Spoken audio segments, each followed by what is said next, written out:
Hi. There's been a lot of things in the papers and on TV this week, hasn't there, about following rules. And it reminded me of a topic that I brought into a church service many years ago of something called cognitive dissonance. Now, cognitive dissonance is when we carry out an action that doesn't quite align with what we believe to be right or true or part of our faith system even. And when we carry out that action, after it we have this internal feeling of discomfort. We worry about the decision we took, and none of us like that feeling. And so we do something, we all do it. We do something to correct that. Now, I'll give you an example. You might decide to buy a new second-hand car, and you've given yourself a budget of £5,000, and you find this fantastic car, but it's £7,000, and you buy it.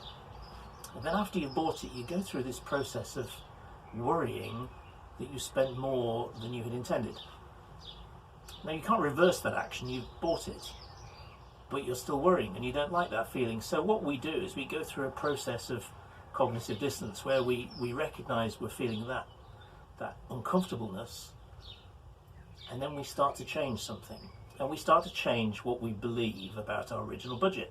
So we might persuade ourselves, actually, that was a better car because it's a year or two younger than we thought we would buy. Or that was a good buy because actually it had Bluetooth, which means I can drive more safely and make a phone call, etc., etc.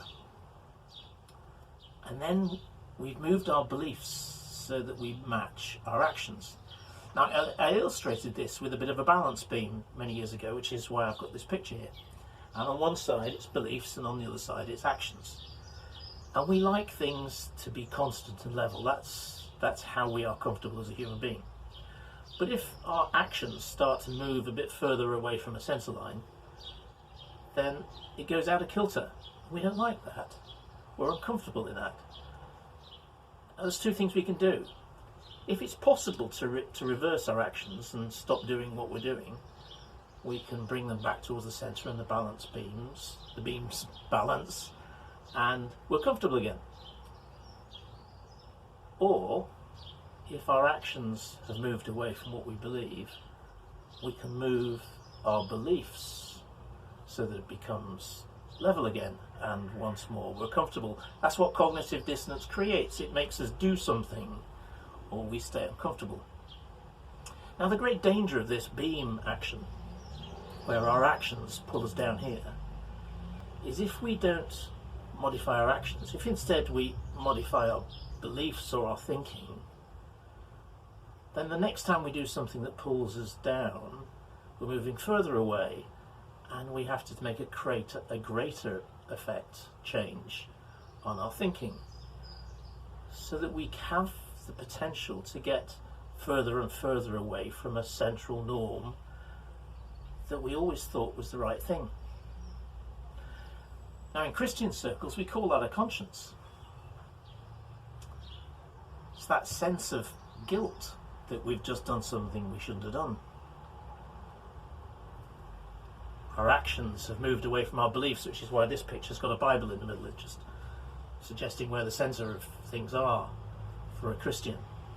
Actions are moved away from our beliefs, and the great danger of a Christian is we move our beliefs to match our actions.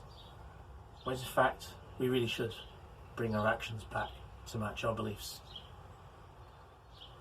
So as we contemplate following rules this week, as we contemplate following rules in all the variety and changes of lockdowns that are coming ahead of us, let's just listen to that inner voice. If we're feeling uncomfortable with what we're doing, take a short pause. Consider, is it my actions that I need to change so that I start to feel more comfortable? Or am I just about to shift what I think to make me feel more comfortable? Be blessed and stay safe.